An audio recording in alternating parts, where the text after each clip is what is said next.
Hyperdimension Neptunia Birth1. Let's talk about it.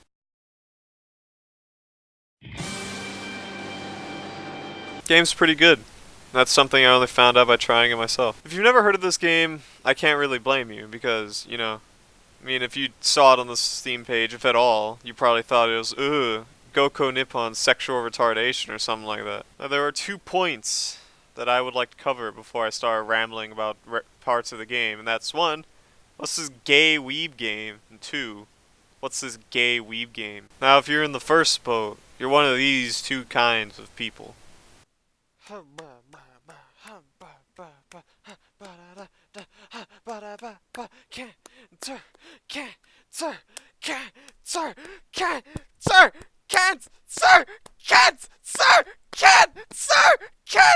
Now on a point 2, Hyperdimension Neptunia isn't anything new, but it's still hitting all the right notes. It's a lighthearted JRPG that's extremely pleased with itself. In fact, the development team was probably just a bunch of people in the same room throwing ideas at each other while very enthusiastically, designing away day and night, their smiles never waning. This of course brings up a game that is very much alive and very much enjoyable. Seeing the exploration of the overworld might make you think Final Hallway 14, but the combat is much like Eternal Sonata, and it's a very engaging experience. It starts off with a nice flashy fight scene between 4 flying goddesses to get us interested into what's going on before the characters, whose lines are delivered in the most amazingly awkward fashion possible, start to converse about the fight that they've been having for about 100 years or so. This is when a voice of reason interjects and says, "Hey, hurry up and knock one of yourselves out so it's not so crowded up here." And so 3 of those goddesses team up and attack our protagonist, knocking her out of the sky, turning her into a lolly before she spears into the ground.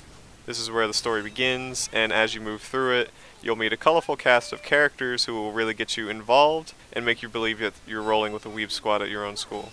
The game takes time to have short scenes of dialogue to build relationships between the characters, so choices later on don't feel so forced for the sake of the story. The combat system revolves around 3 basic sorts of attacks, along with some special attacks, and the goal is building your combo and damage in a single phase to get big yummy numbers that you could show off your phasm. It also brings in a self-built combat system that works in a way that Legend of Legaia could only dream of. Now, something that comes with all JRPGs, grinding is a big thing in Hyperdimension Neptunia, and the majority of your time will be recompleting quests received from towns over and over again just for extra income as you whack things to death in the world for hours. Kind of like Monster Hunter if Monster Hunter didn't smell so bad. Hyperdimension Neptunia is a hard game, and it encourages you to grind with the enemy encounters.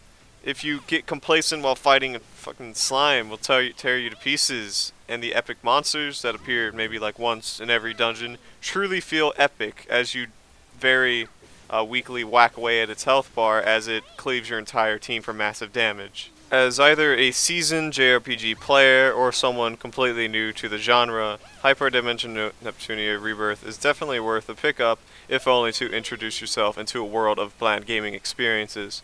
Now that I talk bullshit for a while, let's have some rapid fire thoughts. As I said before, the game is very aware of itself and pokes fun at the stereotypes of crowd of repellent human beings, but at times it'll drag on the joke to the point of being cringy. Noir's voice in lolly form really just makes me want to kill myself. Character interactions remind me of Yuri Senjin Naoka-san Ova because the conversations are grounded in the game's world while also breaking the fourth wall nonchalantly at times, but these moments go as quickly as they came. If airheadedness in a character bothers you, then 2 of the mains will bother you endlessly. There are plans which range across from developing new items and creating and modifying dungeons to fit your current needs. If you do come across them, it's a very useful mechanic and visiting earlier dimension, not feel like a massive waste of time, still sort of a waste of time though. Status modifiers are very helpful in this game, and I do suggest starting with the upper hand in most fights just to buff your character so you have an easier time fighting in the long run. I like this game, you should play it. What's up everybody, it's Critical here. Today we're going to be playing Hyperdimension Neptunia Rebirth. Let's do this shit. Fuck!